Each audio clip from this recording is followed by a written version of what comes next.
bem-vindos e bem-vindas, amantes da biologia!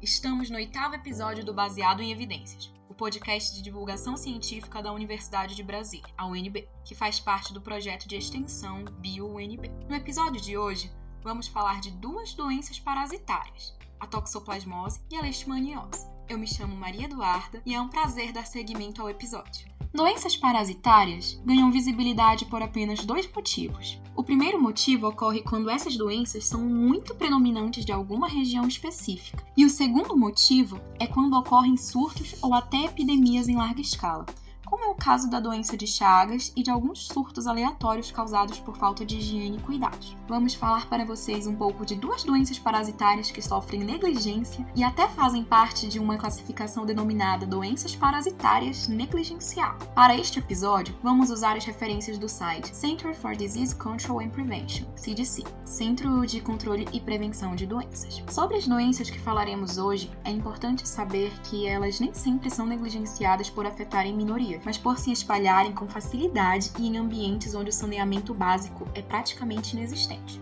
o que dificulta o seu controle. Vamos começar comentando um pouco sobre a toxoplasmose, que é uma das principais causas de morte atribuídas a estas doenças, sendo transmitida pela comida lá nos Estados Unidos. Ela é causada pelo protozoário Toxoplasma gondii. Os pesquisadores estimam que mais de 60% de algumas populações já foram infectadas por esse bicho, e isso se dá porque poucas pessoas possuem sintomas quando adquirem a doença. O sistema imune das pessoas, em geral, consegue impedir o avanço do parasita. Só que em pessoas que têm o sistema imune comprometido, como o caso de pessoas com AIDS ou mulheres um pouco antes ou durante a gravidez, podendo apresentar sintomas muito graves.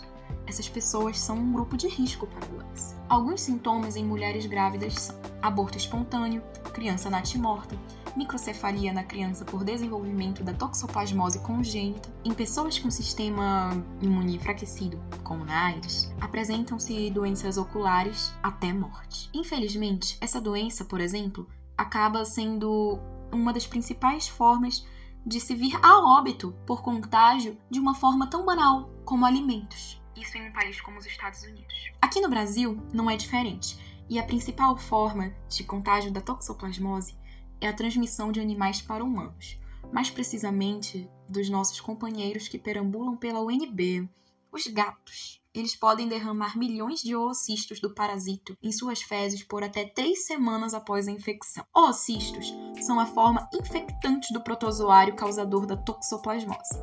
As formas de infecção vão da ingestão acidental dos oocistos até o uso de água contaminada, mas a toxoplasmose tem tratamento. Ele é feito com a combinação de medicamentos antiparasitários, como piremetamina e sulfadiazina. Esses medicamentos podem ser utilizados por mulheres grávidas e pessoas com doenças oculares. Já em pessoas com sistema imune comprometido, dependendo do estado do avanço do parasita, a medicação terá que ser ministrada para o resto de suas vidas.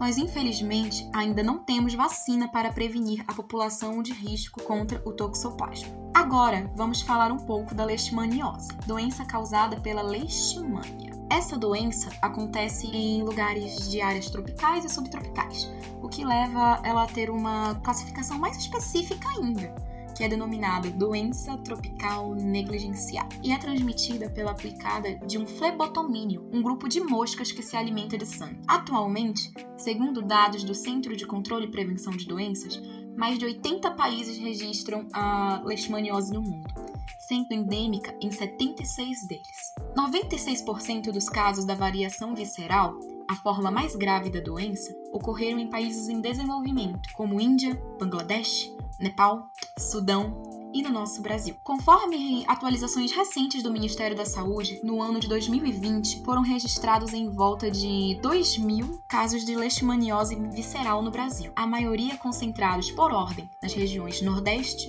Norte e Sudeste. A região Sul registrou o menor número de casos da doença, mas foi a detentora de maior taxa de letalidade. Existem várias formas de leishmaniose nas pessoas. As formas mais comuns são a cutânea, que causa feridas na pele, e a visceral, que afeta os órgãos internos, geralmente baço, fígado e medula óssea. Apesar de ser uma doença de maior ocorrência na zona rural, na área urbana, o cão é a principal forma de infecção. Então, vamos ter cuidado com nossos bichinhos, hein? A principal forma de prevenção contra a leishmaniose é a higiene.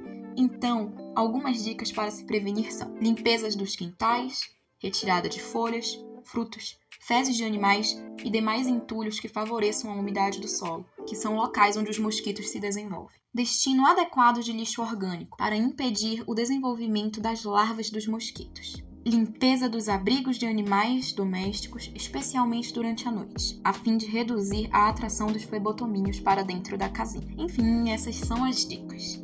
E atualmente, existe uma vacina anti-leishmaniose visceral canina no Brasil. Os resultados do estudo apresentado pelo laboratório produtor da vacina atendeu às exigências sanitárias da Anvisa para o seu uso veterinário, mas ainda não existem estudos que testaram a efetividade do uso dessa vacina na redução da incidência da leishmaniose visceral em humanos. Dessa forma, seu uso está restrito à proteção individual dos cães e gatos e não como uma ferramenta da saúde pública.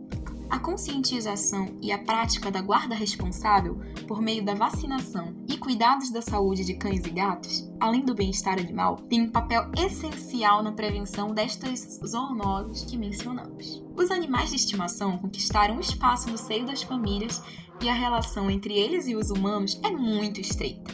O fato de compartilharem o mesmo ambiente é um fator condicionante para a ocorrência dessas doenças parasitárias.